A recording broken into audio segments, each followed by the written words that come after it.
If you don't understand Bitcoin, you are probably just too old. Is that true? Well, Lee Cooperman, another billionaire, is saying that, echoing the sentiments of guys like Munger and Buffett. But at least this billionaire seems to understand that he's just not interested in the asset and just doesn't get it. We're going to talk about that, everything that's going on with regulation, the Bitcoin charts, the Matic chart, the Mina chart, the Algo chart, and the Ecstasy chart, and everything else happening in the market. You don't want to miss this. Let's go. Let's go.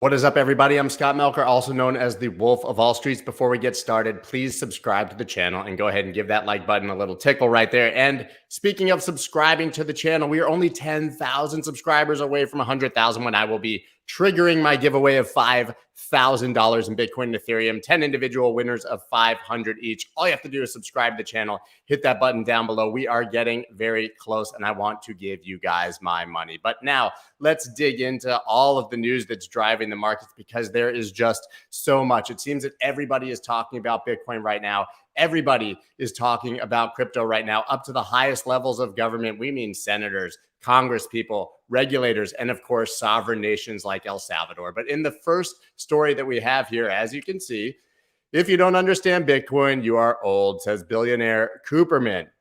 Now, he is the CEO, and he is the CEO of Omega Capital. This guy, Lee Cooperman, is a very famous billionaire. Let's see exactly what he had to say. I'll just play you guys the video. I think this whole Bitcoin stuff, I have a great respect for Barry Diller, and I think he was on recently, and he said that the Bitcoin was a con job. I don't know if there's a con job, but I take the easy way out. I say that if you don't understand Bitcoin, that means you're old. I'm 78, I'm old, I don't understand it. But one thing I do know, it is not in the interest of the U.S. government to further a substitute for the U.S. dollar. So my guess is I'll be very careful in Bitcoin. I don't think it makes a great deal of sense. If you're nervous about the world, gold to me would be a better place to store a value than Bitcoin. And I own very little gold. I'm a paper guy. I'm a perennial optimist. I kind of agree with Warren Buffett. People don't get rich being short America, but I must say I'm very concerned about a lot of things: the artificiality in bonds, the attacking of the wealthy people, and the fact that we pulled demand forward. Because the Fed has really elevated unemployment relative to inflation as the key goal of dealing with it, and that's why you're seeing their policies and why you're seeing the policy of the administration. Biden is a big government guy, and we can't afford big government now. We have to have more balanced policy. Now, this really talks to a key point about Bitcoin, but about everything in general, right? He's saying, I'm just too old to understand it. I don't get it. So I'm just going to stop there. Right. And that's kind of a view of maximalists across the board. You could make that argument for Bitcoin maximalists. Bitcoin's perfect. I don't get the other stuff. I'm going to stop there. I'm not going to talk about it. Right. And that's the same sort of attitude that many people take. But the fact is, you don't have to be too old to understand new technology. You just have to be open-minded. We have other billionaires who are in their 70s, the Paul Tudor Jones of the world, the Dalios. These guys get it. They're buying Bitcoin. But I have to give Cooperman credit here for at least just saying, listen, man, I don't get it, and I really don't want to. But the interesting part to me is that, A, he said, listen, you should buy gold if you're worried. And I'm worried about all these things. And then he listed all the reasons we should be worried that the Fed is buying bonds, that we're printing money. Of course, a tax on the wealthy people. That's his biggest concern. That was kind of a laugher. And big government, right? And those are all the reasons that we believe in Bitcoin. The problem is he just stopped at gold. And then he says, I don't even like gold. I don't own very much of it. Maybe you'll use it. And says, I'm a paper guy. I'm an optimist. But all these things are wrong. Clearly, there's a lot of cognitive dissonance here in his statements, but the fact is that it's very clear that people, even at the very highest level, understand there are problems with what's going on in the government and that you need a hedge. Whether you think that hedge is gold or Bitcoin is completely fine. That is obviously up to you. We obviously know that Bitcoin is superior to gold in every way. In the next piece of news, Bitcoin coasts long-term moving averages, investor holdings increase. The bullish market structure remains intact for the short term, according to some. Well, let's take a look at the chart, see what they're talking about here. This is the Bitcoin chart on the daily on Bitstamp. We have the 50 MA right here and the 200. And yes, it's finding support here at the 200. It broke down all the way back here in May on the big dump and didn't recapture it again until August. So now we are back above that line and testing it as support. That's what they're talking about. No reason to panic for MA traders while we're still above these lines. And we do have this impending golden cross coming. I'm not a big golden cross guy, as you know. I think they're a result of the price action that's happening before, a lagging indicator. But I think that there are a lot of eyes. Mine should be as well, because if everyone's watching it, you should be watching it too on this 200 MA to see if it holds once again after we did trade above it. As you can see here, also on the daily chart on Bitstamp, we have the Bollinger Bands. Bollinger tweeted about this himself. I've been talking about this for a few days. Encouraging to see the bands are still relatively tight. They haven't widened, which means this was not the real volatility that we're looking for that comes when the bands widen like this and this, right? So we had this move already in August, and now we are finding support again at the bottom of the bands. He was even astounded that it went from the top band to the bottom band in one day. You don't see that very often, that it touched both bands in one candle. But now, as he says, and I think, we're finding support at the bottom of the bands, which should mean a trip back to the top, hopefully. And then when volatility kicks in, let's hope that's the upside. 4-hour chart, no surprises here. This was support. Now it's resistance. I've drawn it every time on the chart. Beautiful bounce from the previous range. And now we're just sort of consolidating here. Yeah, this could start to look like a bull pennant or a bull flag, depending on how it forms up. But for now, it's just sideways, and we need to either flip up above here or get some more definitive answers on a lower move if it does break down. But we have very low volume after this one huge volume candle, right? And so no surprises here. I think that we're just sideways, and it's going to take a little time for us to figure out what's coming next. Bitcoin USD here on Bitstamp on the 4-hour with just the line chart. I like to use the line chart, as you know, for looking for RSI divergences. It just counts for closes and there's no candle, so it's a lot clearer. This has not happened, but it's what I'm looking for. I continue to say it. It's happened so many times in the past. If this happens to me, it would be a bottom signal, which would be a bullish divergence with oversold RSI, right? We hit oversold, came out. That would require us having a candle close below 45,000 or so and RSI making a higher low. If we do see that, that will be my signal that this correction is over and we are ready to head back up. Now here, SEC sets November deadline for final decision on VanEck Bitcoin ETF. Can you hear that sound? Ching, ching, ching, ching. That's the sound of the can being kicked down the road. That's just the can going right down the road. They refuse to make a decision, refuse to commit to anything, expect everyone to comply with regulations and ideas that don't even exist yet. The SEC is a complete mess here. But what's interesting, they have punted back to November 14th, and that's as far as they can punt this ball. You're only allowed to delay 3 times. This is the final delay. So we will have an answer, at least on this Bitcoin ETF by November. But we know that Gensler's also said that he thinks a Bitcoin futures ETF is a more approvable product than a Bitcoin ETF. And all of these companies have now also applied for Bitcoin futures ETF. So it would not be a surprise to see this get rejected, but see a futures ETF be accepted down the road. European finance regulator calls crypto volatile but innovative. Now, this is the European regulators, somewhat of an equivalent to the SEC, although across all the countries. The European Securities and Markets Authority published a report on financial trends and risks last week. Crypto was the headliner, 110-page report titled Trends, Risks, and Vulnerabilities, treated cryptocurrency as a trending financial innovation as well as a threat to sustainable finance due to its soaring environmental cost. Yawn. Particularly in relation to crypto mining. Let's dig a little bit more into the report. So yeah, it's volatile. Big surprise there. They said that it's a risk for retail because it's volatile. Yeah, we all know that. We all know that there's no surprise here. But kind of surprising, the ultimate villain to them, as they said here, was stablecoins. They really want to have very strict requirements on stablecoins, which I don't think is a particularly bad thing. And this sounds like they would just focus on the more reliable stablecoins and not the smaller ones that are more decentralized and have less clarity about their reserves. Of course, they talked about the environmental costs, but most notably to me, they did talk about it being a financial innovation. They understand that even though there's a lot of risk, that this could be the future and could be competitive with legacy financial systems. All in all, if you read the report, it's very long. It seemed to be a very mixed bag, but generally positive in what we're thinking. There are risks. They're regulators. What they're going to do is regulate, right? Like I said on Fox News, Nate Dogg and Warren G, they're going to regulate. Regulators are going to regulate. They're going to warn you of the risks, but at least they're not being dismissive of it here and are saying that it has a lot of potential benefits.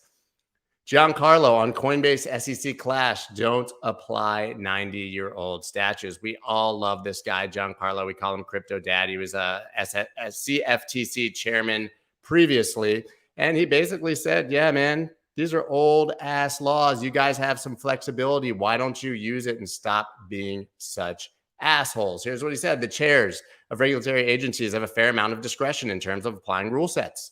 It's important for this new innovation that we don't apply 90-year-old statutes, which is effectively what we have. He also sort of echoed that Coinbase is going to have to fight back, but he was positive, saying that he believes that this will go to Congress or the courts and that it'll actually be shot down, that Congress is starting to understand cryptocurrencies better and it's an opportunity. And so maybe there is some optimism, but let it not be missed that Giancarlo was on the board of BlockFi. So he does have a vested interest in talking about this and seeing these lending projects obviously succeed. He's no longer on the board, but apparently he still remains an advisor.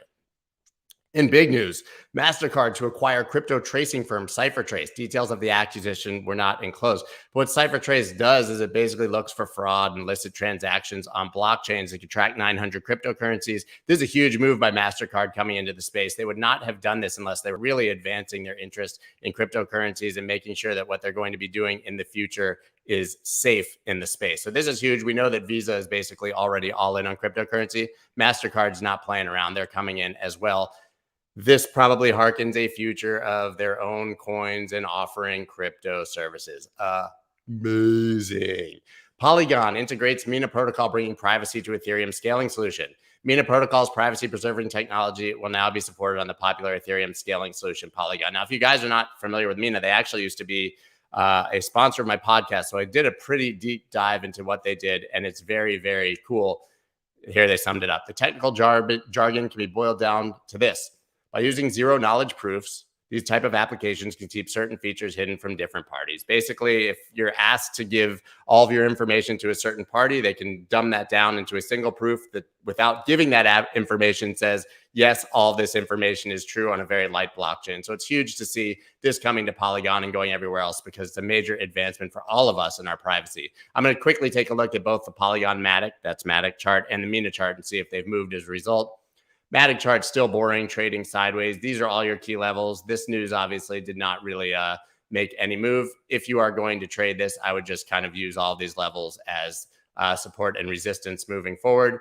Mina, however, did see a big move. This was a trade that I had shared previously on a live stream. It did ultimately come flip this to support and now is up here. Now, what's interesting about this chart, I do not count generally these first candles in price action because they're a result of the exchange adding that token and sort of not really a result of bids and asks and real orders. So if you view this as the top right here at 546, this is technically in price discovery. And we've seen what happens when coins go into price discovery. They absolutely boom.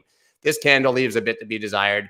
We want to see this obviously close above 546. But if it does, then this idea, which we already had play out, becomes kind of this idea. If it does drop, start to look at lower levels. But Mina is absolutely a incredible project, really, really cool, and one that you might want to consider taking a look at. I currently do not actually have any holdings in it, but I do think it's extremely interesting.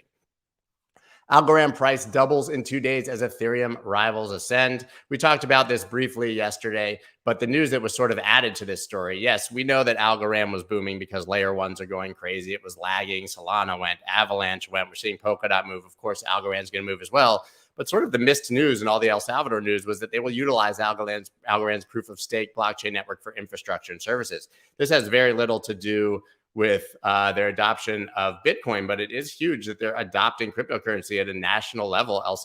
Algorand's proof of stake in El Salvador for things like COVID-19 tracing, financial services, things like that. So there really is a major use case here. And this is going very underreported, obviously, because of the Bitcoin news. As you can see here, we know the chart did react. This is what I drew yesterday or 2 days ago. And while we were on the stream, if you get this 1.84 entry now, that's what you'd be looking for. Again, this is price discovery. We've seen this on Solana, Luna, ADA, so many coins. When they get into price discovery, if you can catch a retest, maybe it's already been front run, but if you can catch a retest as a previous all-time high on the way up, that is where you want to be. I am actually looking to buy algo in that area if I get the opportunity myself. Speaking of altcoins that are booming, Tezos. I believe they pronounce it Tezos. XTZ, which I would call ecstasy. Up 24% on back of Doja Cat NFT launch. NFTs dominating, dude. Dominating. The price of Tezos has skyrocketed over the past 24 hours following the launch of an exclusive NFT collection from the musician Doja Cat. We've seen NFTs booming across other platforms. This is the first time that we've really seen excitement about it on XTZ, on their Tezos-powered platform, OneOf. She launched it. She has an absolutely huge following, one of the biggest artists in the world right now. So this has been huge for Tezos. And because people need the coin to buy the NFT, the price goes up. That's what we've seen with Solana. We've seen it with Ethereum. When there's huge volume in the NFT space, the coin that's being used to buy that NFT is going to boom. But if we really do see a major adoption of NFTs on Tezos, this could be huge. Let's take a quick look at the chart. You can see exactly what happened here. Here was the move. It's all shown in the charts, right? I mean, this came back to a key sort of support level, flipped it back up and going up. But right now, this is at resistance. If it was me trading this, I'd be looking for a break above this zone and then targeting that high of $8.40. There's very little resistance in here once you get above that. So if you are trading this, maybe wait until you actually get a close here. You don't want to be buying this huge wick above, clearing through this resistance, closing, and then flipping to the top. But speaking of NFTs, NFT trading platform plummets, but analysts say NFT craze is far from over. Curious what you guys think about this, because this is big news. Daily trading volume on the top NFT marketplace has dropped by more than 80% over the past month. 80% trading volume decrease on OpenSea in the past month. Doesn't seem like that's happening because the NFT craze seems to still be alive and well on crypto Twitter. Not something I'm trading, so I'm not really that well versed with the price of these JPEGs that people are flipping like high stakes hot potatoes, right? I have no idea, but you can see this trading volume is way down. Of course, this could be because there were just a few huge projects that caused a spike, and now we're sort of coming back to normal levels. As you can see, before August, when there wasn't a huge NFT craze, volume was all the way down here. We're still way up here. It's still a huge rise, but maybe this is a bit of a bubble pop and we're coming back down to earth. I would love to hear all of your guys' thoughts on that exact thing. But to me, it feels like it's a flooded market with a ton of imposters, and that now we're going to see a huge decrease in volume, and then the cream will rise to the top, the coins that are actual stores of value or actually have value. That's what I think. Guys, that is it for today. I know that was a mouthful, a lot of news happening, but we're here to cover it all for you. I will be back at 1:30 p.m. Eastern Daily Time today with Mike McGlone. We tried last week. His internet failed and we couldn't do it. He is back this week. He will be at a computer and it will be working. And he's going to tell you exactly why he is bullish on Bitcoin, which is the name of my show every single Friday. Once again, guys, please check out the giveaway I have. Subscribe to the channel. You can win up to $5,000 because you can enter as many times as you want with that link down below. Check out the newsletter and everything else that I have going on. Roberto Breve would like to say you are old. I'm assuming that you're saying I'm old because of the way that I'm talking about NFTs. And I am in that regard, because it's just something, much like I talked about with these billionaires, I don't really get it. But at least I am cognizant of the fact that it could have tremendous value.